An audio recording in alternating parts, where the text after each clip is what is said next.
Hi, this is Emily Beach, and this is part 4 of my paper relief sculpture series. In this video, I'm going to be exploring balance through asymmetry. I'm going to be using organic paper forms in a variety of colors. In my third paper relief sculpture, I'm going to be using the following materials. I have a 5" by 5" piece of poster board. You could also use cardboard. This is going to be for the base of the sculpture. I have some colored paper, scissors, and some glue. And if you don't have colored construction paper or colored computer paper, you may want to look around your house and you may find that you have an old magazine or some advertisements that have come in the mail, or even some holiday wrapping paper that you could use as colored paper. So the element of color being added to this is just going to add a different effect to our paper relief sculpture. In this paper relief sculpture, I'm going to be using asymmetry or asymmetrical balance. We have done bilateral symmetry and radial symmetry in the last two videos. Asymmetry means not equally balanced. So places where you may have heard that word is an asymmetrical hairstyle, and that's where the hair might be shorter on one area and longer on the other part. You can also have an asymmetrical neckline. A lot of times an asymmetrical neckline may mean that the shirt or top is off of one shoulder. And this is also used in fashion in an asymmetrical hemline.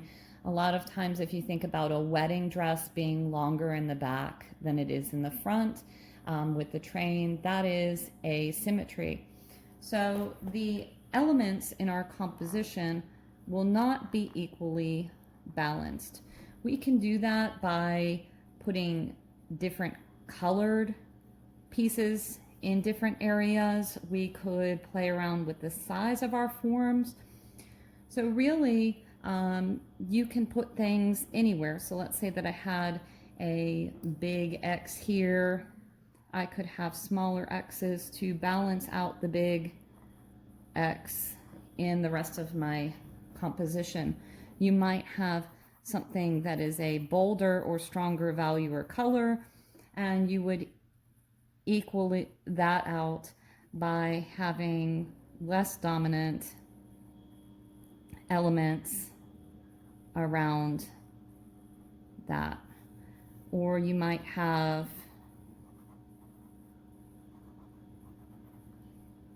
some in one corner and then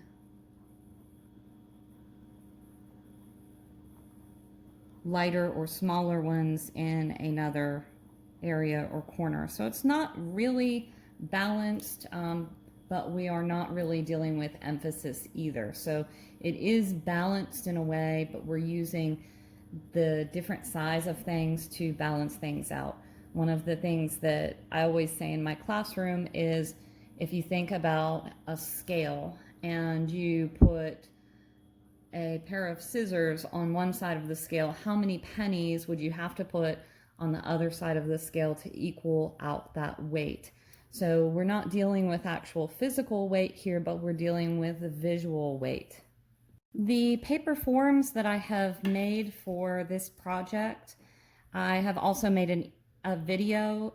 So if you would like to learn how to make these paper flowers, I have a video on my channel called Easy 3D Paper Flowers, and they really are very simple to make. So I'm going to be arranging those in an asymmetrical way, and you notice that I have some that are a darker color and some that are a lighter color. These darker colored ones are larger, the lighter colored ones are smaller. So I'm going to go ahead and glue those down. What I don't want to do is I don't want to use bilateral symmetry, having the same thing on both sides, and I don't want to do radial symmetry, where I have one thing in the center and then I'm balancing things around it. With asymmetry, we are just going to work more organically. I have now finished gluing down my paper flower forms to my base, and it's totally covered and completed. I hope you've enjoyed this video, and if you have, I hope that you'll subscribe, and I hope that you'll be watching more videos soon. Thanks.